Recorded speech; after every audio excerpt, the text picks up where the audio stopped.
Good morning, ladies and gentlemen, and welcome to the Hardwood Nation podcast with your boy, CL Anthony, and my main man, Bryce Ward. Bryce, what is up this week? Not much, just staying busy and enjoying this rain we've been getting for a few days. We needed it because Florida has been in a drought. You know, All right, so we I don't even know where to start because we got some stuff that happened this week. But last night we had game one of the second round playoff matchup between the Phoenix Suns and the Denver Nuggets. The Denver Nuggets pretty much ran away with this thing in the second half of the game. I believe both of us picked the Nuggets to come out of this series. I couldn't remember if you picked Phoenix or not. I But picked him.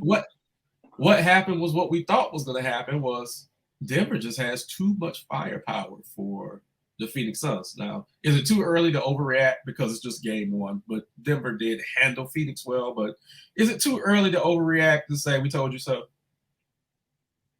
The moment you say I told you so, you're going to give Phoenix the series. So don't do that. No, Just not. wait. Just be patient. No, I don't think so. But I don't know how many. You got to at least think Phoenix gets a game or two, right? I mean, but I think Denver is going to just, pretty much control the series for the most part. Okay. Well, this afternoon, we have the greatest two words in sports. Game 7, which we said the series was going to go 7 2 weeks ago. We said it was going to go 7 games. The Sacramento Kings are hosting their first Game 7 since 2003 against the defending NBA champion Golden State Warriors. Go ahead, pick a winner. Kings. It's we've talked about this before. One, you don't think this season like Golden State hasn't been great on the road, and Right. then on top of it, we've talked about this in different series. You can't let them come back in Game 6. Mhm. You got to finish them out in Game 6. So, the momentum is all with Sacramento. It's going to be on their home court. I'm going to go with the Kings. My mind is telling me Sacramento. My basketball IQ is telling me Sacramento. My heart, I just don't want to see Golden State go out in the first round like this. My heart, my heart wants the Warriors to win this game, but everything else is screaming Sacramento to me. And one of the rare moments in life, I'm going to go against my basketball IQ, and I'm going to go with my heart. And I'm going to say Golden State makes one last stand and wins this game today. I cannot tell you what's going to happen in the second round, but I think Golden State's going to make one last stand. They're going to win that game today. But if Golden State wins, absolute credit and kudos goes to the Kings for the tremendous season that they had from all their pieces from top down, because their season was an absolute success, considering the expectations that people had for them, which was very low. The Kings had a great season. So we got to dissect 3 different topics here. I'm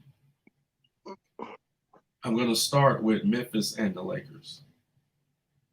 Sometimes I don't like being right because I don't like the fallout of being right. But I just had a feeling Memphis was in trouble against the Los Angeles Lakers. Did you think the Lakers would dominate Memphis like they did? I didn't think it'd be so dominating. I thought it would be more competitive.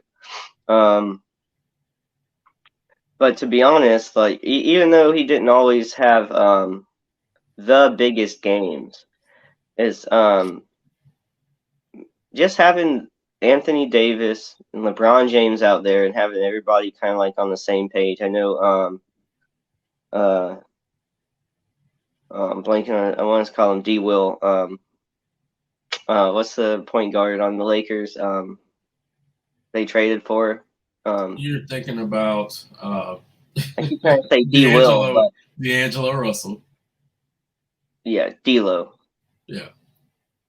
He had a good game. I know he can like pop off at times. It's just I think Anthony Davis and LeBron in the playoffs playing like the right way with at least some pieces around them that can at least knock down some shots and stuff. It's just too much for like a younger team. Um, Memphis is unique in terms of like how they see themselves compared to how everybody else. And you can have a great regular season, um, but coming up against like an experienced playoff presence like LeBron and like AD, I think it's just a bit too much for them.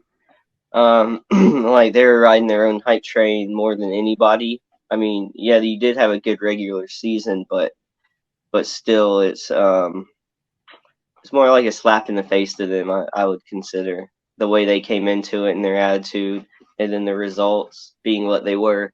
Um, it's just funny too because they're talking shit to LeBron. I mean, especially Dylan Brooks, and only pissed him off more as the series went on. It seemed like, and I mean, the Lakers went out there and handled their business. And considering considering where they were before the trade deadline, before the All-Star or around the All-Star break, kudos to them for pulling it together. Um, if Anthony Davis can stay healthy, this team is dangerous. Like at any time, is the way I consider it. If they're both on the court at the same time, LeBron and AD, they're going to be dangerous. So, kudos for the Lakers pulling it together and playing better than we thought they could earlier in the season. But yeah, Memphis just ain't there yet. What's interesting is Memphis, in my eyes, again, just got leapfrogged by the Kings just for making it this far. Absolutely. Forgive me, I got a text message from a possible participant today. Mm. Memphis. Favorite team. Sometimes, and I'm going to be a little extra this morning. I'm going to get my Stephen A. Smith on as I try to figure this computer out. Sometimes the basketball gods shine light on potential problems. I think this was all about the basketball gods punishing the Memphis Grizzlies for all the talk, all the off-court issues, all the immaturity issues, all the lack of accountability from the front office and the coaching staff to this team. The basketball gods had enough. They absolutely had. There is absolutely no fucking excuse for the number 2 seed in the Western Conference to go down the way that they did against the Los Angeles Lakers, who have been a train wreck for the majority of the season. Now, the Lakers did catch fire at the end of the season, like you said, posted All-Star break moves, which was tremendous, and it saved their season. But the Memphis Grizzlies went down in 5 games. They went down in, forgive me, was it 6 games? I don't remember that. Yeah, it was 6 games, forgive me. They went down in 6 games to the 7th seed. There's absolutely no excuse when you have Ja Morant saying, oh, we're not worried about the Western Conference. We're just worried about who we're going to play in the Eastern Conference, which would indicate that the Memphis Grizzlies would go to the finals. Mm-hmm. Then you have that pussy, Dylan Brooks, giving off all this light-skinned energy, talking about poking the Bears and shit, and he's not going to respect LeBron James until he scores 40 on him. And then in Game 6, you lose by 40 points. How? It's light-skinned energy? Yeah, it's called light-skinned energy, yes. Google it. Google it in the Urban Dictionary, okay? Google it, okay? I'll send you some videos on it. It's a thing. Okay, it's a thing, okay? Sure. No, it is. It really is. I do not understand the magnitude of the 2 failures that we saw this week. And yeah, we're going to dive into that failure word later. I don't understand the magnitude of it. I didn't believe in the Memphis Grizzlies ever since that Christmas Day matchup against the Golden State Warriors. That was the matchup they wanted. There was no Steph Curry. I believe it was in Memphis, but it could have been in Golden State. And Memphis got demolished. And I'm like, no, they're not ready. And then you lay this egg against the fucking Los Angeles Lakers. I'm not a LeBron James fan. Everyone knows that. But I do know that you don't talk shit about LeBron James. Because some kind of way he's going to get you. He's not going to be overt with it. I'm having issues with my screen share this morning, but I sent you the Instagram post and shit yesterday with LeBron James, and I quote, "If you ever see me fighting in the forest with a grizzly bear, help the bear."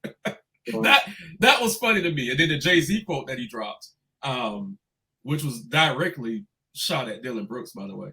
I'm with LeBron on that because it's just like, you have done absolutely nothing in this league. You had a horrible 6-game series. How dare you talk shit about LeBron James? How dare you talk shit about poking the bear? They might not even bring you back next year. Like, I don't understand it. Yeah.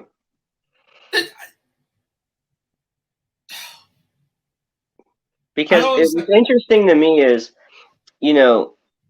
on the east side too, we talk about the blunder of the Wolves, the Grizzlies the Grizzlies losing to the Lakers 2-7, 2 seed to the 7 seed. Milwaukee, number 1 seed, lost to the Heat, 8 seed, but they didn't carry themselves the way Memphis did all season. They don't have anything to prove. They're not out there talking shit. Right. So it's like, we can talk about what they need to do to get better, things like that, make changes. But in terms of Memphis, we're talking about them differently because they talk so much shit the whole time. Right, and it is downright absolutely embarrassing to go out the way they did, especially in that game 6. Yeah, it was in Los Angeles, but still, you cannot lay the egg that the Memphis Grizzlies laid. Like, you can't do that and be taken serious. That could be a franchise-changing loss. I mean, it really could be, because that was Ja Morant. He only scored like 10 points in that game. That's your star. There's no excuse. There's no excuse for it. And the Lakers, and we're going to get into this later with the Heat, who are the number 1 offensive team in the playoffs right now. The Lakers are actually the number 1 defensive team in the playoffs right now. Like, they've really turned it up. And AD has been a beast on the defensive end. But, man, at this point, fuck Memphis. Like, for real, all the bravado, all that's out the door. Fuck Memphis. They're in that Phoenix category with me. I cannot take them serious ever again. I cannot. All right. We're gonna get into this next segment, and I'm gonna do this from a strictly basketball standpoint, not a homer standpoint. As you mentioned, the Milwaukee Bucks lost to the Miami Heat in 5 games. Yes, there were injuries, we know, on both sides. Are you shocked that despite the great efforts by Giannis, 38 and 20 in that game, Middleton 33, Drew Holiday, I believe, had around 18. Are you shocked that as good as Milwaukee played the last 2 games that Giannis came back, that they still lost 3 straight times to Miami? Yes. Yeah, I'm surprised. And but with that being said, I think a lot of people were surprised.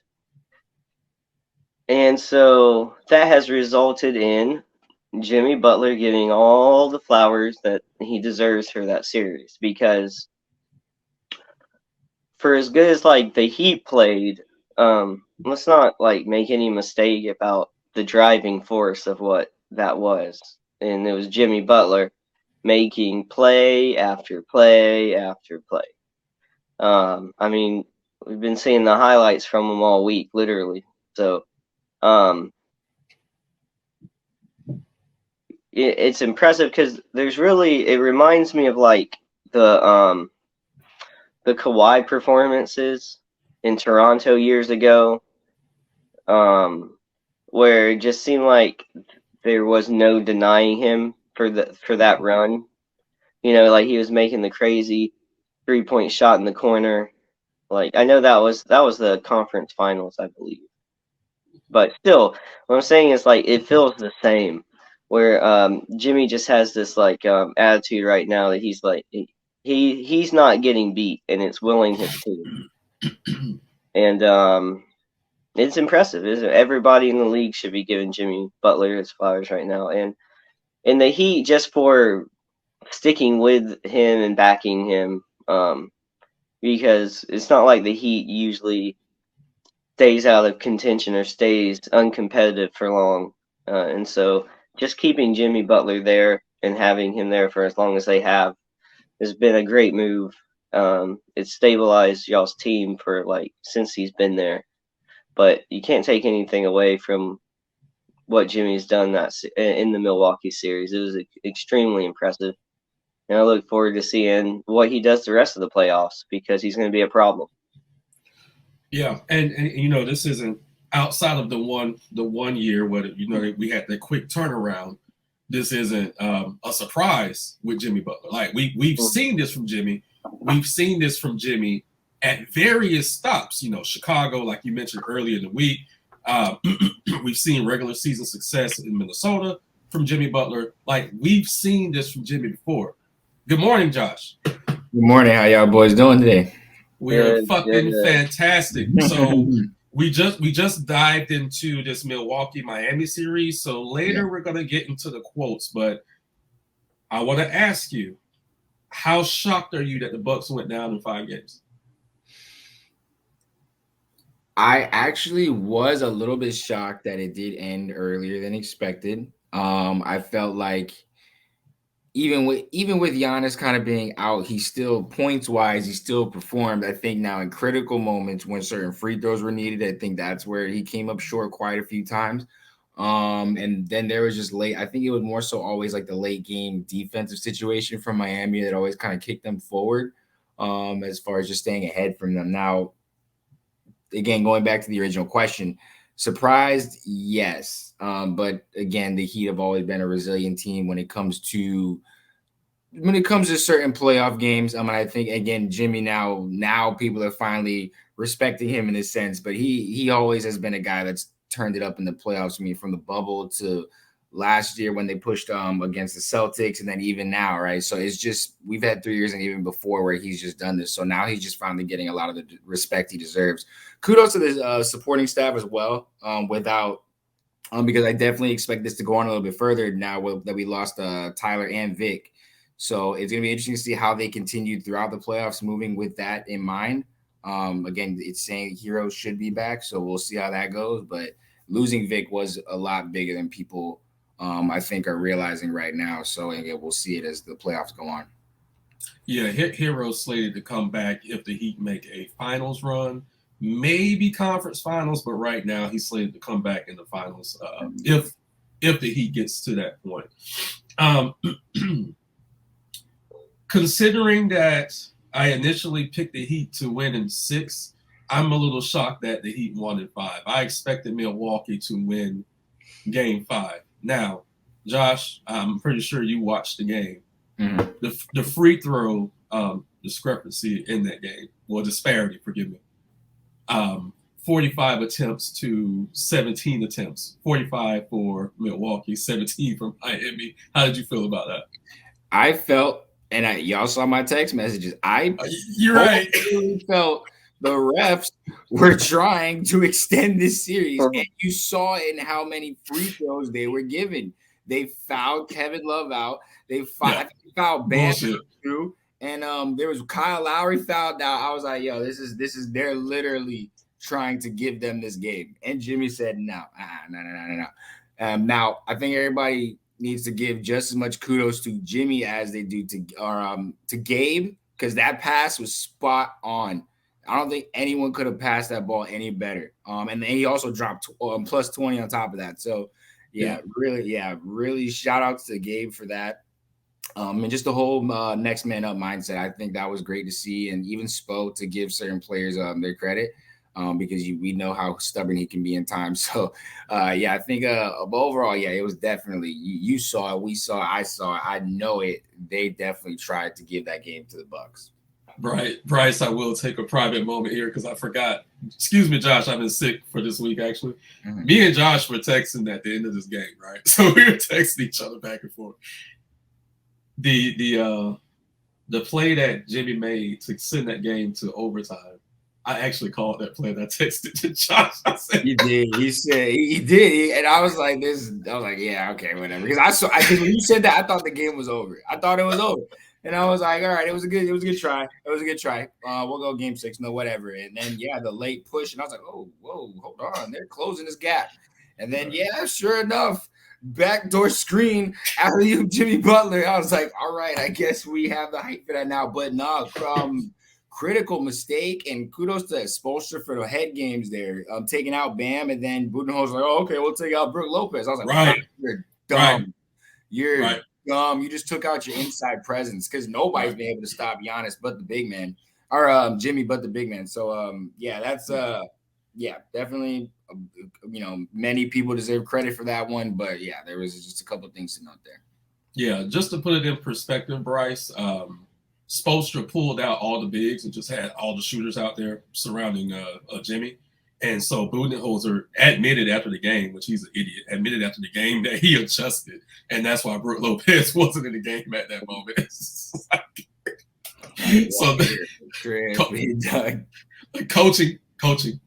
All right. So everybody want to blame Giannis. I was like, I don't know. I might put that on Mike, man. Like, yeah, it was some shit in that game that some timeouts that should have been called. It was some shit in that game that Coach Bud really messed up on. I know Josh mentioned the free throws that was missed by Giannis. I forget the number. What was the number, Josh? How many did he miss? Let me look up the exact number for now, but I know he missed a lot more than he made. Hold on, let's see. Game 6 or game 5. Bryce, who do you think should take the majority of the blame for Milwaukee? Coach Budenholzer or Giannis for? He had 38 and 20, but he missed crucial free throws and was afraid of the ball at the end of the game. It was 10 and 23 on the free throw numbers. Ooh. Shit, he missed 13. I think it's a mixture, 50-50, because they lost the games where Giannis was even out there. Plus with the free throw problems, because obviously he didn't play in every game, but still, it's the Heat were able to make things happen with the next man up mentality. It's if you're the first seed and you're sorry, championship caliber, it shouldn't be so like one way just when your one star is out. I mean, we've seen teams with 2 stars out, at least look competitive. It just seemed like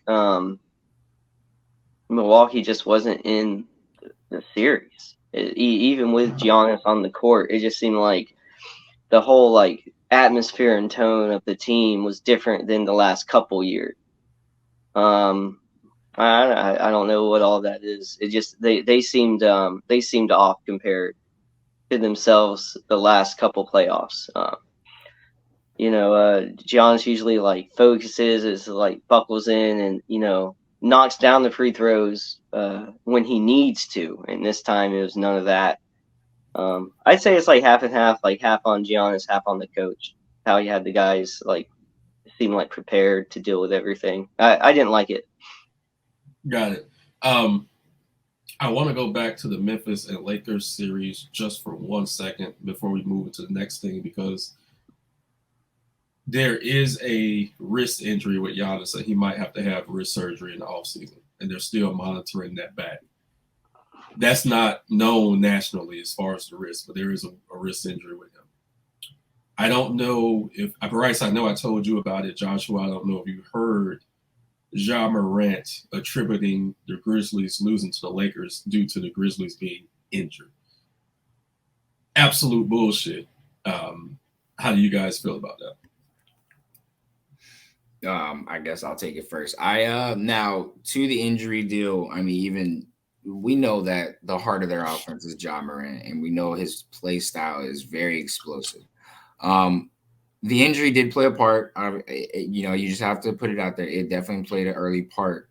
However, I just do think the dominance factor from multiple Laker players on multiple nights was just the end all be all for them. I think that just Memphis overall offensively just did not bring it consistently enough to beat the Lakers match in and match out. I think just overall they just got, just like Chuck said it, just like all of them have been TNT been debating. I think they just got beat. There was no they're literally like all. I mean, again, I think the trash talking kind of fueled the fire a little bit. Again, LeBron's been very quiet. You know how he is in the playoffs, and then he waits till after the series and then start running his mouth. So you clearly know there was a lot being kept in the back of people's minds. So yeah, I personally think that the Lakers had extra motivation to just kind of go out and just kind of do these guys in. And then Ja likes to say, "Oh yeah, the offseason issues," or I mean the whole gang situation deal and all the players and all that was distracting for the season. I don't think so. I think there's been plenty of teams that have kind of walked on with the bad boy mindset. The Detroit Pistons were the prime example of that. I think it could work, but you have to stay focused and you have to bring it consistently. So I think they just didn't do that enough, and they just got beat. That's literally what it is. Yeah. Bryce, what did you think about the injury excuse from Ja? I think like most teams can kind of pick and choose when to use that excuse. I don't really think there's many teams in the league that haven't had some injuries. But my problem is you're trying to act tough and have this persona, except when it doesn't work out for you.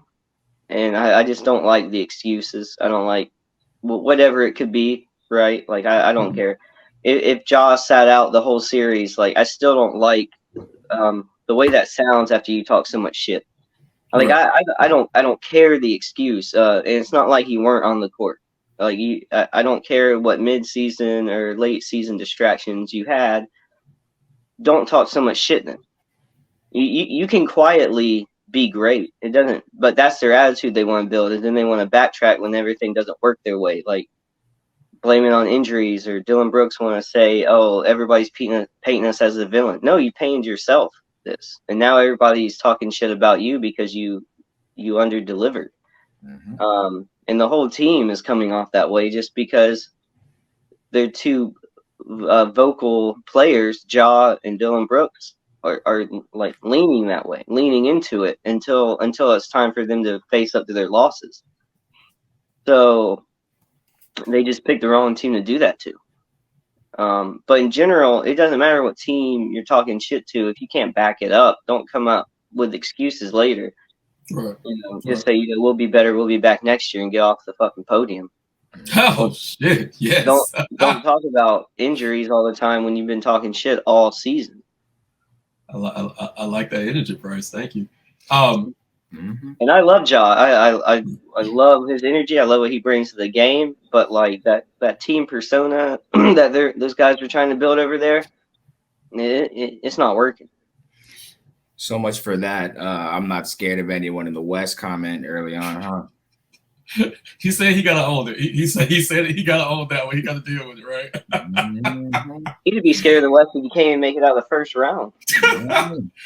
So I brought up the injury thing because, like I said, Giannis is hurt, and like I said, he may have to undergo 2 surgeries this offseason. So you see the contrast where one team that got their ass beat, their star wants to use the injury as an excuse. The other team that got their ass beat, they're just taking it like men. Okay. Now, the next half of this podcast, we are going to talk about the failure comment because that's been the big topic for the last 2 to 3 days. Some people were even upset at the question by the reporter, which I'm not upset at the question. Considering the expectations that the Bucks have as a franchise since Giannis has been there, considering for the most part of the year they led the East. I mean, they were the number 1 overall seed in the NBA. I'm going to throw it to you first, Bryce. Did the Milwaukee Bucks fail this year? I think so. I think when you have to look at your team at the end of the season and everybody from the organization to the fans know that you have to make a change, because I think it's kind of obvious that some kind of change needs to be made if you get bounced in the first round. But if you're immediately thinking of it like that, then I have to think that like failure goes along with that, because if you're thinking that it was a success, then you probably are looking at just going into next season business as usual. But I don't think that's the mentality any of those guys have. So it's not like their whole season's a failure. But in terms of like you asking this question, what I think so, because you got to look at the team and say, what changes do we make? I think if you look at next season and you know you have to make some changes, then in some ways it was a failure for sure. Instead of just knowing like, oh, this just wasn't our year, what, blah, blah, blah. It seems like there's something else going on there after the way they lost the series. So I would say it's a failure because I think the hopes were so high. If they hadn't won a championship a couple of seasons back and they hadn't had the regular season, then maybe not. But all the signs were pointing towards a long playoff run, if not championship. So I'd say so. I'd say it's a failure, yeah. All right, Josh, do you think the Milwaukee Bucks season was a failure? I think I'm gonna say yes and no. I don't think, because when it comes to these high level sports, it's very tough. A lot has to go your way for you to get to the championship, conference championship, deeper in the playoffs. A lot has to go your way, regular season or not. I do personally feel like, when you when you are the 1 seed and you get bounced in the 8th or bounce in the first round, yeah, it could be seen as a failure, especially as a player. You're hard on yourself because you're going back and looking at, okay, what could have happened that could have swung this, or at least given us another chance. Giannis may be looking at the free throws and be like, okay, I failed on the free throw end. So yeah, it could be seen as a failure. But then again, they're talent wise, they're not going to be looking to overhaul this thing. I personally think talent wise, I think they have a lot. If they want to interchange a piece or two, they can do that, but they're still going to be able to compete at a high level and always be in the conversation for conference finals, even possibly championship. Now, I do think that the switch that they might be thinking about might be a coaching change, or maybe swapping out 2 of the players for maybe 1 greater player, if possible. I don't know. There's a lot going on out there.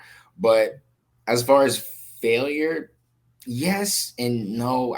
It's really hard to kind of list it as a total failure. I really think about it. If you're talking about a failure, then you have to change everything the next year. And I don't think that's the case. So I can't necessarily label this as a failure.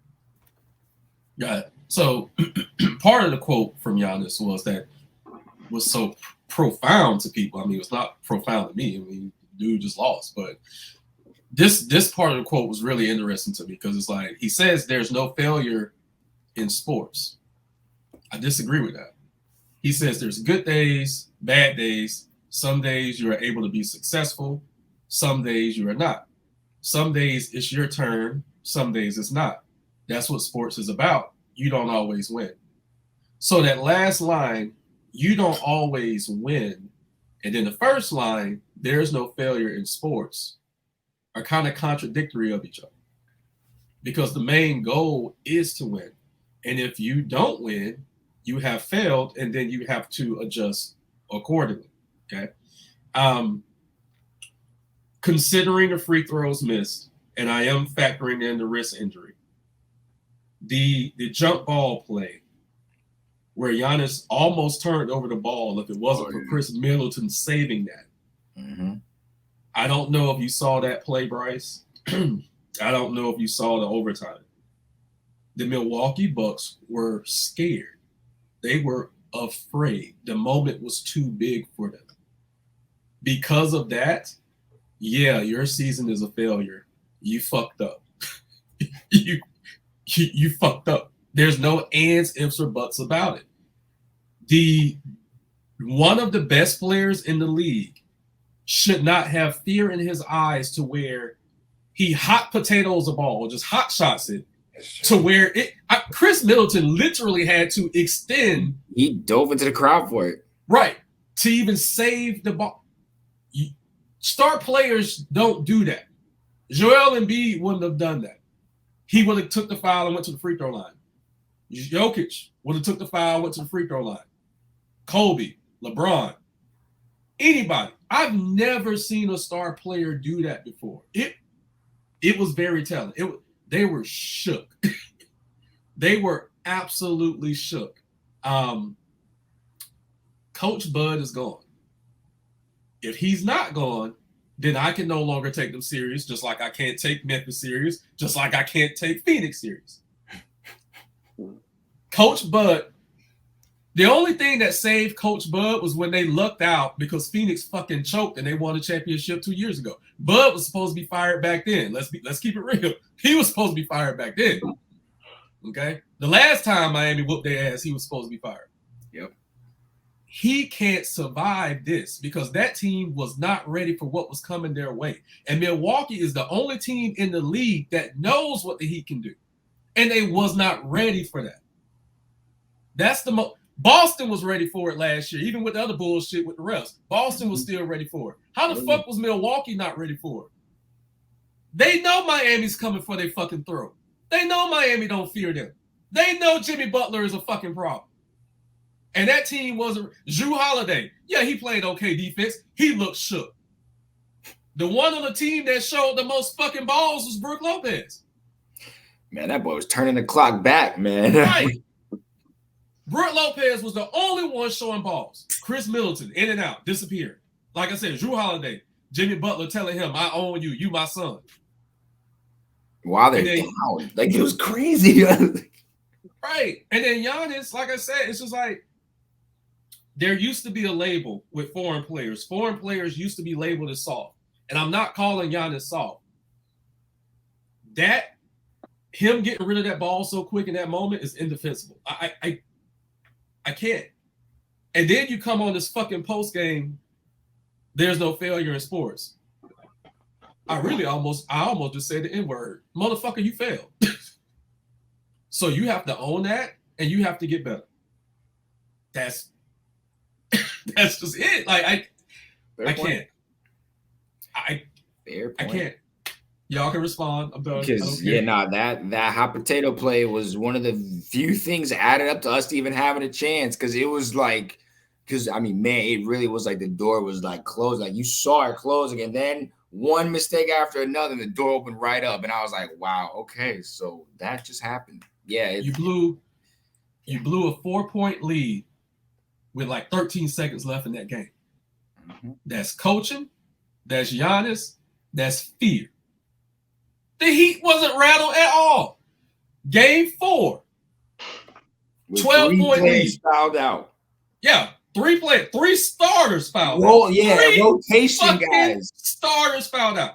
Game 4, you blew a 12-point lead in the fourth quarter.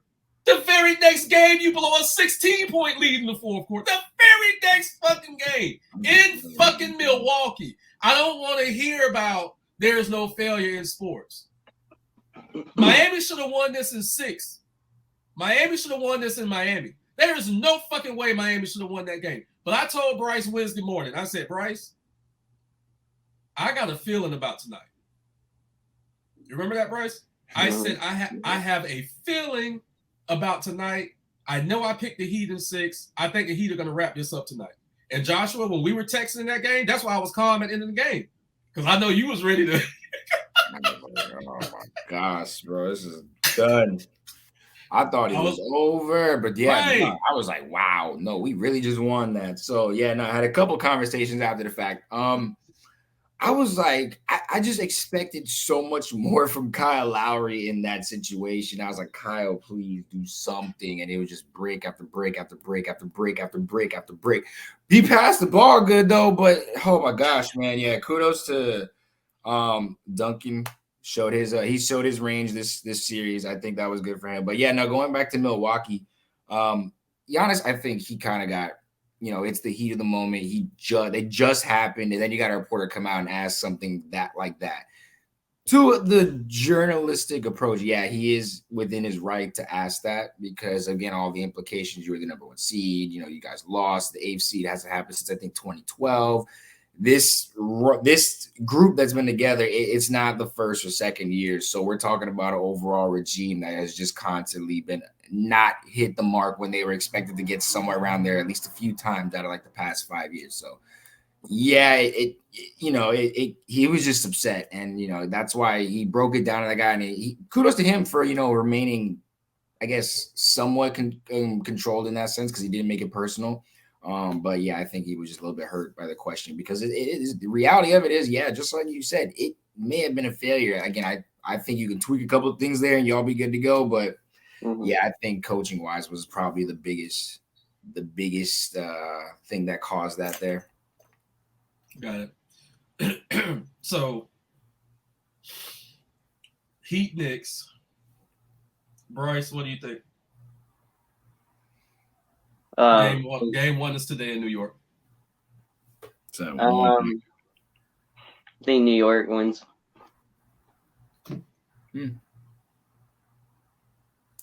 There. Go ahead, Josh.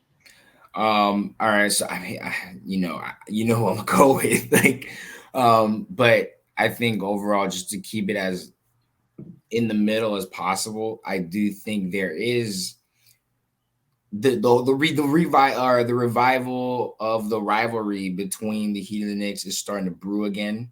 I do think that the competitive tempers are going again.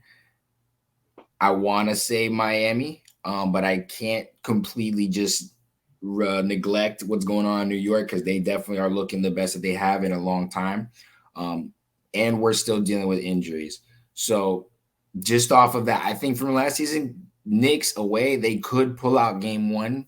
I think overall series, though, is going to go to Miami just for the whole stretch. I think that they're just going to – there's something about once the fight gets going, Miami can hang in there for some reason. That's just how they've always been. But I think, yeah, the Knicks are probably going to get game one just because of the battle that the Heat just went through and the injuries and stuff that they're still dealing with. So, but I can be wrong. So I will say I'm more excited about this series after seeing the way Milwaukee came out and played and seeing how the Knicks have been playing. I'm more excited for this series. This is going to be a throwback. Sorry, I was texting Kevin. This is going to be a throwback. The Knicks can't shoot. I'm just they can't shoot, stay their life. For the duration of the season, the Miami Heat couldn't shoot, stay their life, right? it's true, too. So now it comes down to who's going to step up individually, who's going to force their will. Okay, so we know Jimmy motherfucking Butler is going to force his will. Mm-hmm. On their side, Jalen Brunson has been a revelation for them this year. He saved their season. Now, I will say this. Julius Randle may be out the first 2 games. That opens the door for the split. All Miami has to do is win one of those 2 games, and then we have home court. That's it. I think we're going to see a mirroring of what we saw against Milwaukee. I think Miami's going to drop the game today because they're going to feel, they got to feel the Knicks out. We get off to a slow start, feel the Knicks out. I think Miami's going to win game 2, and I think Miami's still going to win this series in game 6 in Miami. And go to the conference finals, because I just don't think the Knicks have enough collective firepower to deal with Jimmy Butler. Defensively, they're going to throw a lot of shit at Jimmy. They are. But our shooters have caught fire now. And our shooters are better than the Knicks shooters. Even without Tyler Hero, Matt Strus, Duncan Robinson can outshoot anybody on the New York Knicks team. We want RJ Barrett to shoot. We don't want him driving to the basket. He will be left wide open. Motherfucker, I like you, but shoot all fucking day. They're going to back off. Yeah, oh yeah. Okay. The funny thing is they're probably going to guard him like they guard Giannis. That's the hysterical thing about it. But we want him to shoot. Okay. Emmanuel Quickly, yeah, you can shoot too. Quentin Grimes, he's out with a shoulder injury. I'm not worried about him. Mitchell Robinson, Bam may have some problems with him because Bam has problems with bigger players, and Bam is having a hammy issue. Yeah, it's still hurting him. Right. So, which again, the Heat's not making an excuse because that's not a national known thing. But I do believe the Heat are going to win this in 6. The Heat are going to go to the conference finals. And then whatever happens from that point on, I'm done making predictions. It's up to the basketball gods. But if this team can get to the fucking conference finals, it will blow my mind. Because the way they played this year. Will. Yeah. Yeah, because this is not the way that the regular season went at all. So I'm not mad about it though. Sometimes that's what it takes. It's like the Heat, Warriors, Lakers, all these teams. You kind of have to respect their experience and their stars, or you just have to. We actually got one more series to get into before we leave, and I thought they were playing today, but apparently they played Monday. Boston and Philly. Bryce, who you got? Joel Embiid's doubtful for game 1. I'm going to go with Boston in the series. Ooh. Boston's going to have home court, I believe. Josh, who you got? I was about to go Boston too. I think collectively, I think Boston is probably the most complete team in the East. And I think that, they're just overall, it's going to be Harden and Joel and then again, they have a solid support cast, Tobias, Tyrese, and so on and so forth. But I do personally think that the collective star power and just the complete roster that is over in Boston is just going to overall just take Philly. Now, I would love to see a Boston and Heat rematch in the conference finals. I think that's something that we all love to see. No, I can't.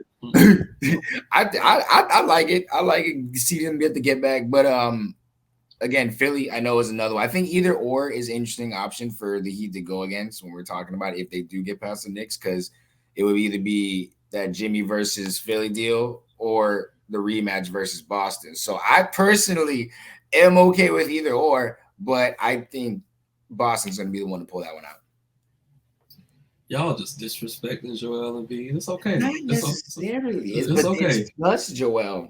You got to hope Harden shows up. Yeah. Oh yeah. Harden's always the wild card because he's absolutely ass every year in the playoffs when he does play. I think depending on what that knee's looking like for Joel, I think Boston's going to have a hard time dealing with him.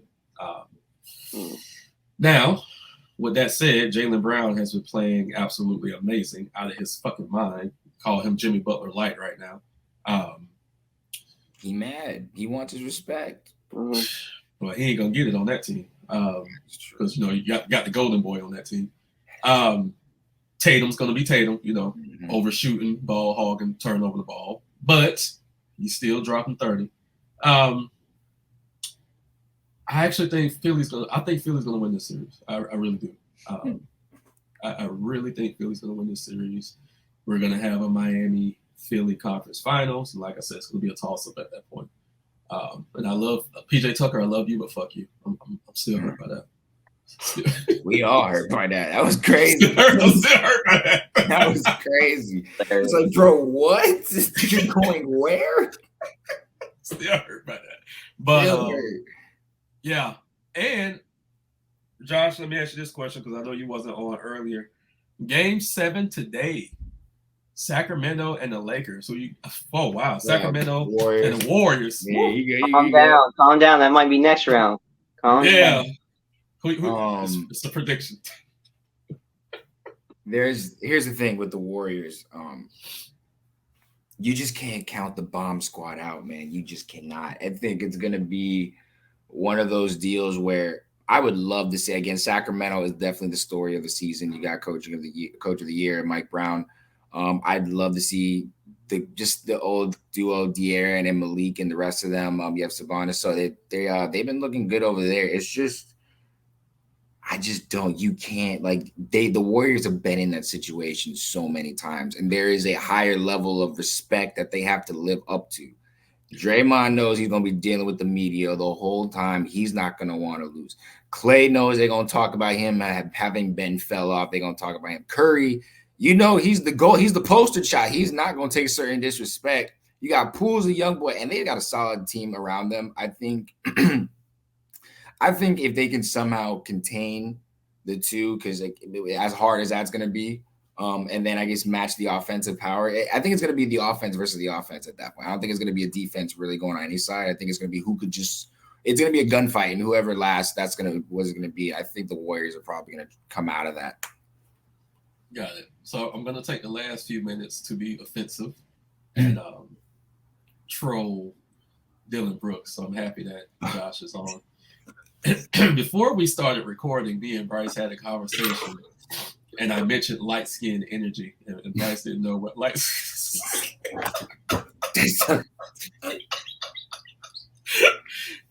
So Josh, do you think Dylan Brooks is exuding too much light skin energy? At this point, yeah, because he was acting big dark skin the whole season, and now he's on. Oh yeah, now he's on this super clean, chill. Nah, yeah, that was just the thing. That was just no. Y'all really, you thought you were Dennis Rodman. Like y'all thought y'all were Detroit Pistons real bad, and it did not work out. It did not work out at all. So y'all look, Detroit, they handled Jordan. Y'all tried to do them like they did Jordan, and y'all ran to LeBron. It didn't work out that way. So it is what it is. It really is what it is. Yeah, big light skin energy now though. That is funny. I told you, Bryce, it's a thing. He didn't explain the context. Now, y'all just hearing that conversation a little bit. Now, I kind of get more of what you were saying. You didn't really explain it well to me either. Yeah, so like the beginning of the bad boys deal, the don't mess with us, the extra picks, the pushing, the shoving, the whole getting in Shannon's face. That's dark skin energy. Now the whole like, yo, chill. I'm just me. Chill, like that whole laid back. That's the light skin deal. So just to give you the. Yeah, he didn't explain it to me. It's all good. It's all good. I needed that laugh. I definitely needed that laugh. Oh, Josh, tell the people where they can find you at. You can find me at the Sunny J, Instagram, Twitter, pretty much any social media, and then also you can catch me out on Doubted Views on YouTube as well, helping out there. So if you want, I know they do more political stuff. I help out in the background stuff, but if that's your tea, you can go check them out. But also for sports, you can see me here. We definitely appreciate you jumping on. Always. Guys, please like, subscribe, and share our content. Drop comments below. Tell Bryce and Josh how much you love them. Tell me how much you hate me.